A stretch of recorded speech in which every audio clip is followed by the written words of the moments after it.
Hi, my name is Michelle and I'm the City Kids Director at City Church. We care about your kids and we want to invest in them even when they can't be in a City Kids class. So each week we have a fun and engaging lesson for them to watch at home, plus resources that they can use all throughout the week. Check out the City Kids webpage for details or text KIDS to the number below to check it out. What's up, guys? Welcome to City Church Online. My name is Maddie. Thank you guys so much for joining us today. If you are new to City Church, we would love for you to take a minute and fill out our digital Connect card, available either in the chat on the online platform, or you can text NEW to the number below, and we will donate $5 in your honor to a feeding center that we help to support in the Philippines. This helps us get to know you a little bit better, as well as answer any questions that you might have. We also just want to take a minute to say thank you so much to everybody that gives at City Church. Because of your radical generosity, we get to do what we do here, and we are so grateful. If you would like to be a part of what God is doing financially through City Church, you can text GIVE to the number on your screen, or you can click the link in the chat on the online platform. Remember, you are not just giving to a church, you're giving through a church.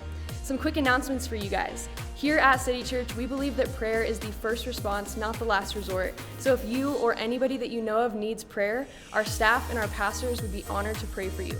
So you can click the link in the chat on the online platform or text prayer to the number below. Growth Track. This is our Next Steps class where you can learn a little bit more about who we are, what we're all about, and how to get plugged in. So you can text GROW to the number on your screen or click the link in the chat on the online platform and we will get you more information on that. We also have city groups continuing to meet throughout this season. We have groups on Sundays, Mondays, Wednesdays, and Thursdays. We would love to get you connected and encouraged in this season. Just because we are socially distancing does not mean that we have to relationally distance. So you can click the link in the chat on the online platform or text GROUP to the number below. Lastly, City Church continues to be a church that is in the city and for the city. Please feel free to reach out with any needs, ideas, or opportunities that you may know of so we can serve our city well together during this time. Thank you guys so much again for being here. Enjoy the service.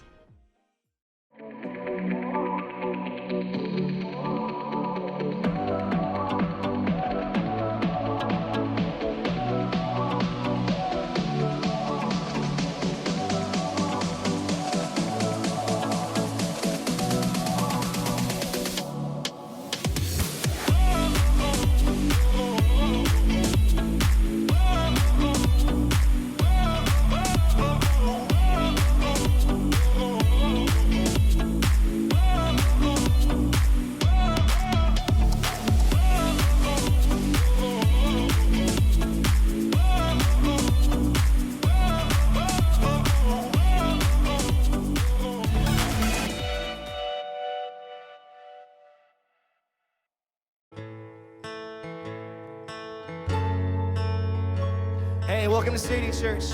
We're glad that you're here. Come on, sing with us. God loves us, not because of what we do, because of who we are.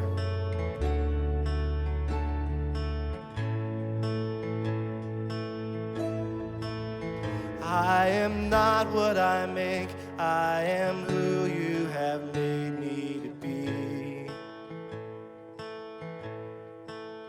I am not what I've done, I am loved unconditionally. I am not loved by the measure of love that I bring. I am not who I know, I am known by the King of all kings.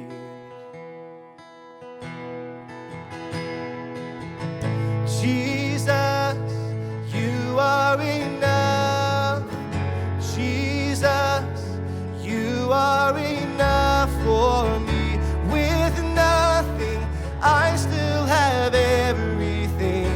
Jesus, you are enough for me. You are maker made visible, holding the world in your hands. You are patient and merciful, giver of grace without end. Satisfied simply by being who you've always been. are infinite love, and you prove it again and again.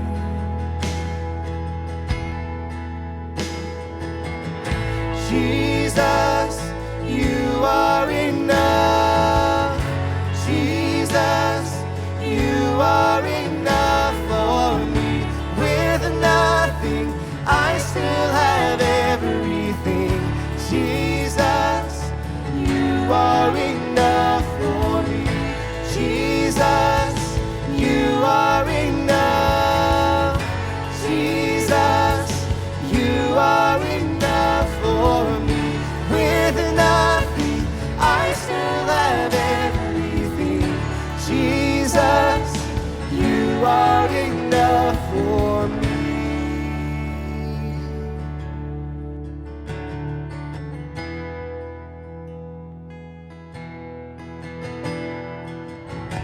In you I am created. In you I am sustained. In you I'm resurrected. You overcame the grave. With you I stand in victory. Now what else could I need? With you I want for nothing. Jesus, my everything.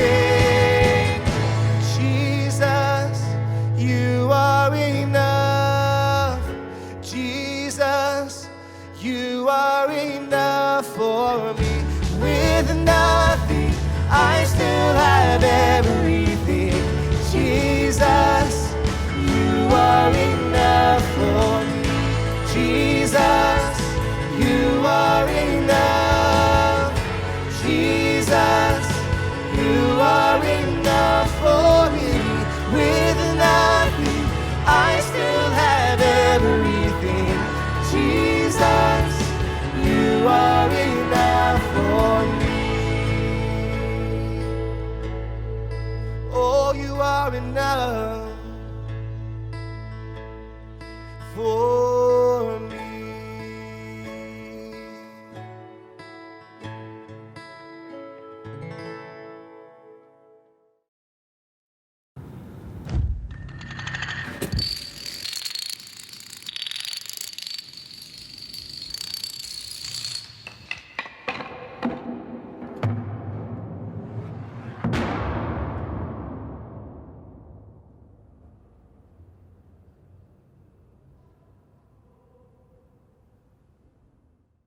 Hey guys, welcome to City Church Online. It's an honor to have you as we enter into week 3 of our series on habits. We talked about how our identity influences our habits. We talked about how to start new good habits. And today we're talking about how to stop those bad habits. And I want you to think about it for a second. No one really ever sets up negative goals in their life, right? No one's intentionally setting up bad habits. No one says, man, you know what I really want to do? I want to live paycheck to paycheck for the rest of my life. That sounds amazing. Or you know what? I would really like to become a raging addict over some substance over the next 5 years. That's really a life goal of mine. Or, you know what? I want to work a dead-end job for the rest of my life. I want to live a passionless life. And when I get to the end of my life, I want to have a lot of regrets, right? No one comes up with these terrible goals as the result of our bad habits. But at the same time, some of us, man, we get on the other side of a season or a lifetime, and we're full of regret, and we're wondering, man, how did we get here? I want you to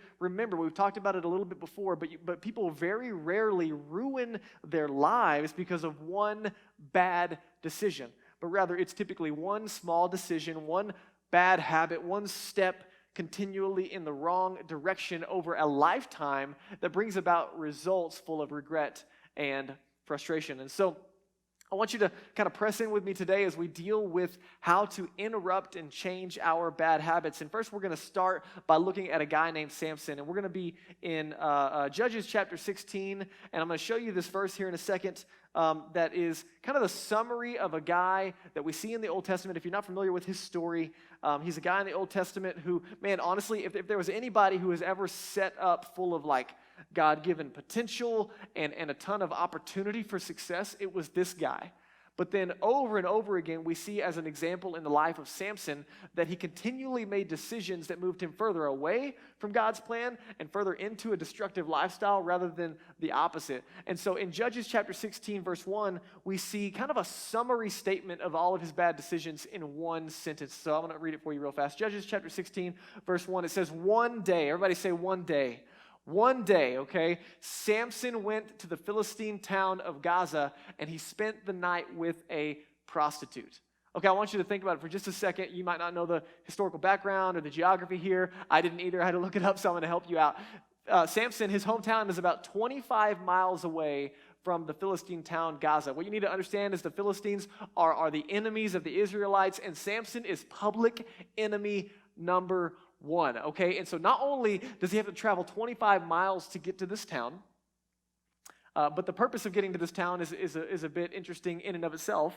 But he's also going into a town where his life is literally going to be threatened. So you got to ask the question, right? There's no Uber, there's no like quick way to go 25 miles. So we probably can assume that he walked 25 miles into enemy territory just to get a little bit of action, right? And you got to ask the question, like, who does that, right? Like, who would walk 25 miles just to get with a prostitute?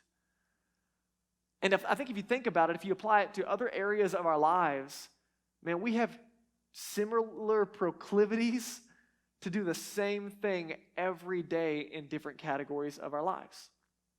Now, here's what I want you to know, is that to go 25 miles would have been roughly 56,000 steps in order to get to the city of Gaza. And so what I would like to propose today is that for Samson, he didn't just ruin his life in one decision. He didn't start the trajectory of his life in the wrong direction just with one step, but rather he took 56,000 small steps in a direction that would eventually wreck his life. And what I'm trying to tell you is that you and I have the opportunity to pay attention to all the small steps of our life and pay attention to the direction that we are heading. And so I've got to ask you the question again. We've been asking it a couple times over the last couple of weeks, and that is, who do you want to become? Who do you want to be? And based on who do you want to be, where do you need to go? What steps do you need to take? And I want you to think about it for a second. Man, do you want to be a godly parent, or do you want to be a loving spouse, or do you want to be, an example to the people that you go to school with or that you work with, or do you want to be a light for Jesus in your community with your family and friends and coworkers, or do you want to be a generous person with your time, energy, and resources? Do you want to be a sober person, a clean person? Do you want to be a disciplined person? Do you want to be a healthy person? Like, what is it for you? Who do you want to become? And then based on who you want to become, or man, listen, if you're a follower of Jesus, based on who God wants you to become, what one habit do you need to break? What one habit is pointing you in a direction that you don't need to be going? And here's why this is important. Because you can't defeat what you can't define.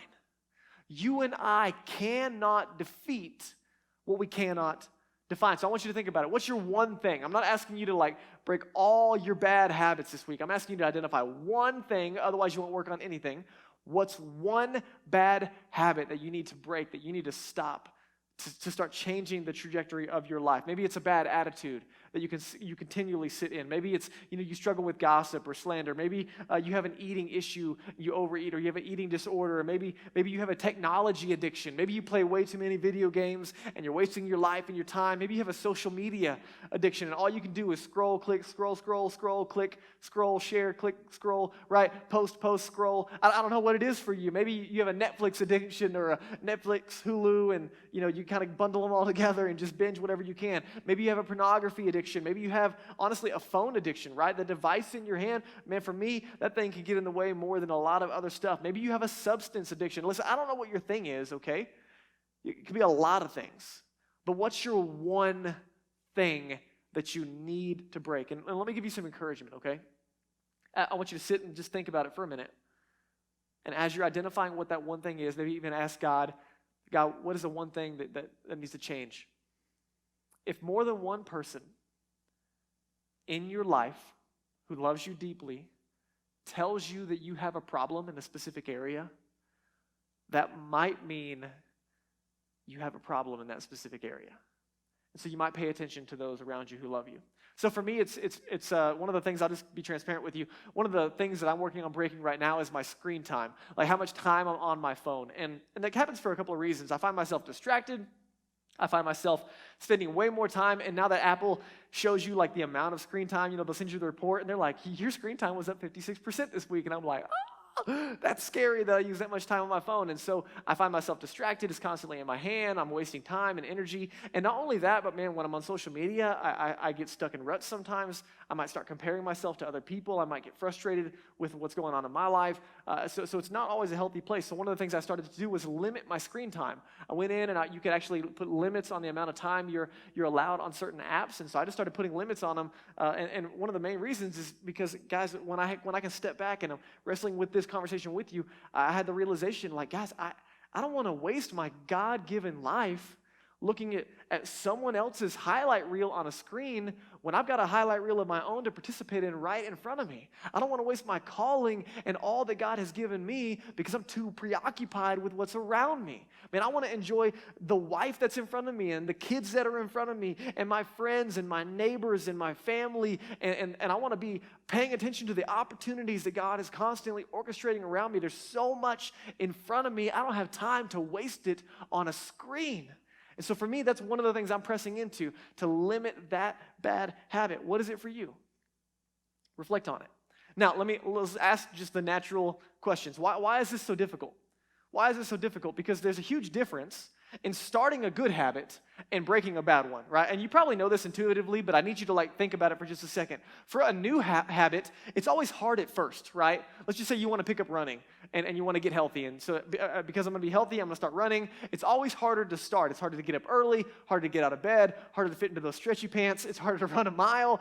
It's hard to run half a mile, whatever it is. And there's a lot of struggle and challenge and motivation. And the payoff is always later, right? A new habit and a good habit, the payoff is always later. And so it's not until a couple of weeks and a couple of months later that all of a sudden your lungs are stronger and your legs are stronger, and all of a sudden you start to feel like you have buns of steel, and you're seeing the progress, right? The payoff is always later with a good habit. Bad habits are the opposite. Think about it.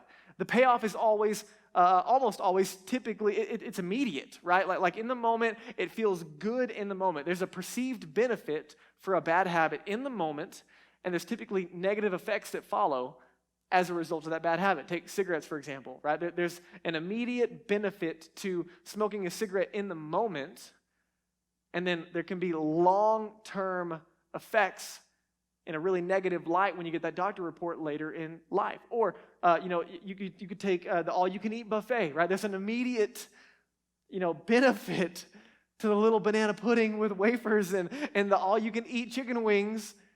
And then there is a later payoff or side effect, if you will, of type 2 diabetes, for example, as a result of those consistent bad habits. And so new habits, good habits, and bad habits, they have different arenas. And so last week we looked at how do we start a good habit. Starting a good habit, we have to make it easy. We have to make it obvious, right? That's the two things we talked about last week. And so if we're going to do this bad habit conversation, how do we stop bad habits? You got to ask the question, how do we stop a bad habit? What are we going to do? Here's the answer. We are going to make it difficult. We've got to make it difficult to do. In order to interrupt the cycle, we've got to make it difficult to do. Why? Because you and I only have so much willpower, right? Like we run out of energy, we run out of willpower, and eventually we give in to our bad habits, and so we've got to make it even more difficult and unavailable. And so last week I introduced to you the habit loop, and I'll show it to you again. The habit loop is this helpful diagram of basically how all of our habits, good and bad, function. And so they go like this. There's a cue or a trigger, something that gets our attention, and then it goes to what? It goes to a craving.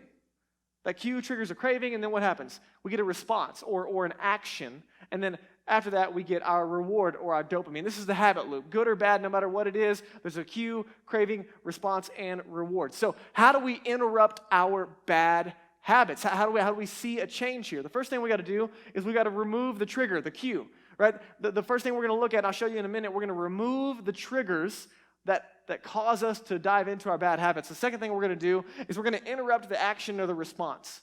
Okay, we're going to remove our triggers for those bad habits, and then we're going to interrupt the action itself. And I'll show you how that's going to work in a minute. But let's talk about triggers for a second. And again, that's the first thing is how do we stop a bad habit? Well, first we got to remove the trigger. Let me give you 5 things when it comes to triggers that are really, really helpful. 5 major triggers that lead us in the wrong direction.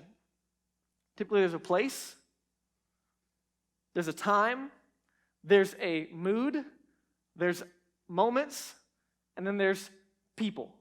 5 major triggers that if we're going to interrupt them and pay attention to them, they're going to fall into different categories. There's a place, time, mood, moment, and or people. So let's look at place and time for a second, just together, okay? If you have a bad habit that you're trying to stop, there's probably a place and time that you consistently do that bad habit, right? I want you to think about it.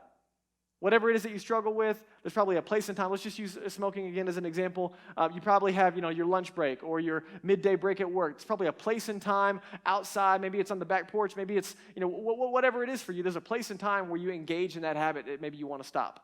I want you to think about, there's a guy named David in the Old Testament. And David was a guy that we're told loved God with everything he had. He was a guy after God's own heart, incredible guy. And if there was anybody in the Bible who fell into the wrong place, wrong time category, it was David. David, we're told if you go back and look at his life in the Old Testament, when kings were going off to war, he chose to stay home, and then he walks up on top of his roof, and he's kind of glancing around his kingdom. He's a king, and then he sees one of his neighbor's wives bathing on top of her roof, and it turns into this incredibly horrible scandal where he sleeps with his wife, and he gets her pregnant, has her husband killed, and turns into this crazy thing, all because he was in the wrong place at the wrong time. Listen, David wasn't a bad guy. He wasn't just bent towards this. He was in the wrong place at the wrong time. Let's talk about mood for a second. Right, mood is a really, really big one because the triggers that come from our moods can change depending on what's going on. So I want you to think about, when are you most vulnerable? When it comes to bad habits, typically there's a vulnerability that plays into interrupting the cue or the trigger. And so I want you to think about the acronym HALT. Okay, so just pause for a second. HALT. Think about this. When you're hungry, that's potential for a trigger. When you're angry, that's potential for a trigger. Or if you're like me, sometimes you get hangry, and so both of them working together are not helpful. Again, HALT, L, is lonely. Sometimes when you're lonely or you're bored or you're under challenged, that's potential for a trigger. Or sometimes when you're tired, when you're exhausted, these are all opportunities to fall back into that bad habit. These are when we are most vulnerable. So, and then let's look at moment for a second.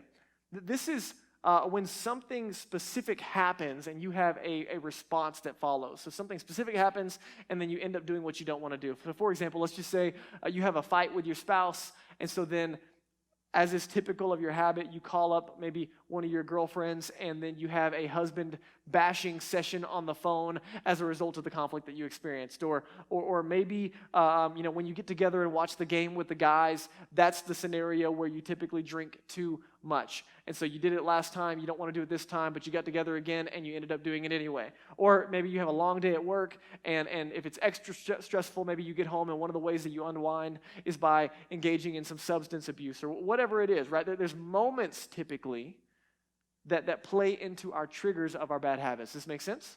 And the last thing is people. People. And this is, this, but we tend to downplay it. And it gets us in a lot of trouble, that the wrong people, they can be triggers that can lead us in the wrong direction, right? That the closer you are to someone, the more likely you are to have their same habits. Check this out. There was a study done over 12,000 people over 32 years, and they were kind of monitoring habits and lifestyles, and some really cool stuff came out of it. One of them was this. If you have one friend who is significantly overweight, then there is a 57% chance that you are more likely to be overweight as well. But check this out.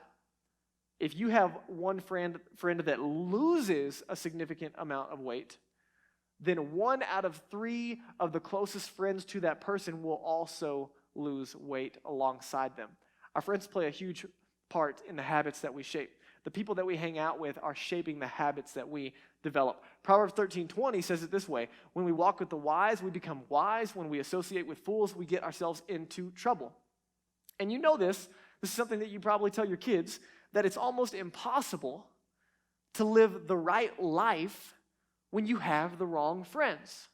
And I'd like to argue this too. Listen, it's also really, really hard to live the right life when you have no friends, okay? And so if you've isolated and you don't have community around you, it's additionally challenging. But also, man, if we have friends that are not good for us, leading us in the direction we don't want to go, we should probably pay attention to those triggers. So again, how do we interrupt and get around our bad habits? The first thing we got to do is we got to pay attention and remove those triggers. We got to know what they are and get them out of the way. The second thing we're going to do is we're going to interrupt the action. We're going to interrupt the action. Again, in the habit cycle, there's a cue and a response, and then the action, if you will. And so we got to interrupt the action. You say, I mean, how are we going to do that?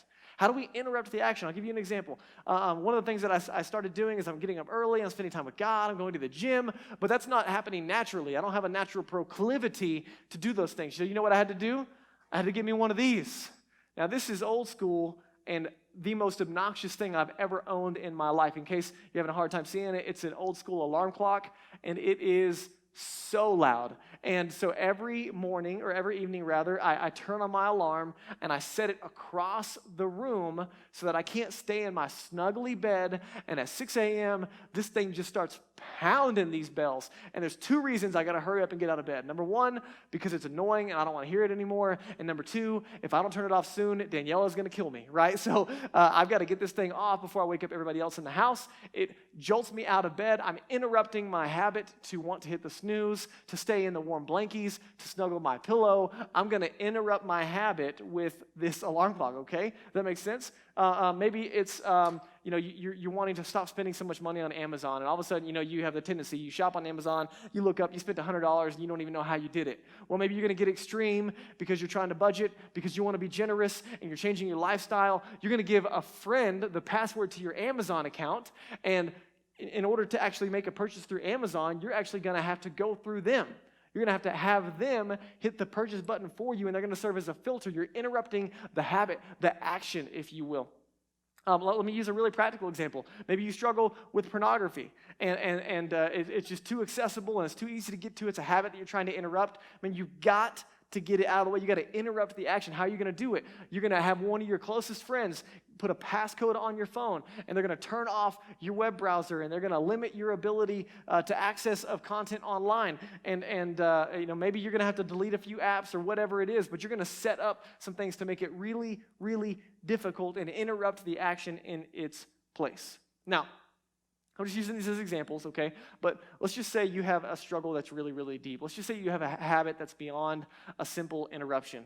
I just want you to know there's no shame in owning up to a habit that maybe needs some counseling, that maybe needs rehab. And here's why. Because there's no shame in saying that I'm not going to let something control the direction of my life. I have some incredible friends who went through rehab and were set free from substance abuse. And they say, and they would tell you that God used it in amazing ways to help them turn their life around. There's no shame in getting the help that you need to live the life that you were designed to live. Now, again, the question is, who do you want to become? And based on the habits that you have today, who will you become tomorrow? Based on the habits that you have today, where are they leading you? I want you to just think about it for a second. Fast forward your life 5, 10, 15, 20 years down the road. And just think about where your habits are taking you.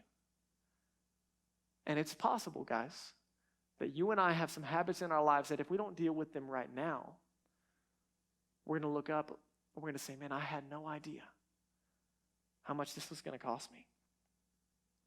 I never knew I would lose so much because of this habit.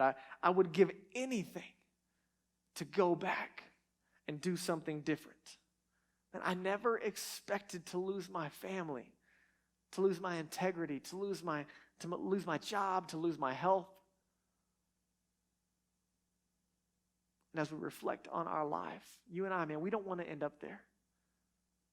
And so we're going to change those habits today. And so as I invite Daniel to come up, he's going to put a verse on the screen, and he's going to come play for you and I while we kind of reflect for a moment. And you might say, but Drake, I feel so weak.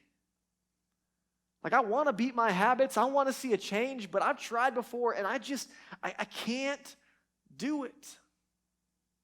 Great. Because in that space, friends, you are not alone. Check it out. In 1 Corinthians chapter 10,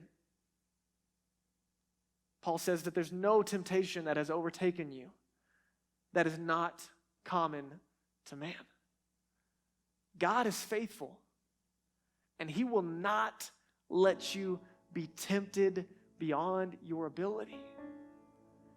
But with the temptation, he will also provide the way of escape, that you will be able to endure it. This same author was struggling in a different text. He says in 2 Corinthians, God, I don't have what it takes. I can't beat it. I can't overcome it. And God says, it's okay. Because my power is made perfect in your weakness. And friends, I want you to know that God wants to show up in our weakness and help us break those cycles. Maybe they're generational cycles. Maybe they're decade cycles. Maybe they're just this past year cycles, to break the habits and see new direction in our lives. And I want you to hear me. We introed with Samson, and he took 56,000 steps in the wrong direction. But at the same time, I want you to understand that God is saying, with every small step, that was 56,000 opportunities for Samson to turn around. That you're not your past. You don't have to live in shame and regret. That God is providing a way and an opportunity for change. And remember, guys, that we're not just having a conversation around our actions, but that these actions are shaping our identity. Who do you want to become? What do you need to stop? A couple of action steps for you on the screen as we close our time. What one habit do you want to stop? Do you need to stop? How are you going to make it difficult? And who are you going to share it with? And as you're reflecting on your personal decisions and maybe what God is doing in your life, maybe for some of you, maybe you're not a follower of Jesus, maybe you're reflecting on your own life. And can I just encourage you, maybe today it's your opportunity to stop making excuses. Maybe you've been playing around with the idea of spirituality. Maybe you've been looking at what you believe about God, and you're wrestling with where you want to land and who is Jesus and who is God. And you just haven't made the step to jump in with both feet and trust in Jesus. And maybe today is the day that you stop delaying. Maybe today is the day that you stop putting it off. Why? Because when you recognize who God is, when you recognize how much he loves you and how much he has done for you, your only reasonable response is to turn your life over to him and say, yes, Jesus, I need you. Yes, Jesus, thank you for dying for me. I believe in you, that you died for me, that you were buried, that you rose again, that you can give me new life, that you can give me the power to stop my bad habits, that you can give me the power to start new good habits, that you have a plan and direction for my life. And maybe for the first time today, you're ready to say yes to Jesus. And friends, we want to celebrate with you. You can text in and let us know. We would love to help you take some next steps. For all my other friends, for my friends who are followers of Jesus, man, ask God, what's the one area that I need to see change? And then get some friends around you and let them know, so that you can see real progress in the life that you want to live. Guys, thanks for tuning in. We'll see you next week. Thank you so much for watching. We would love to connect with you and help you take next steps in whatever way is best. Just text that number on the screen and our team will be sure and follow up with you.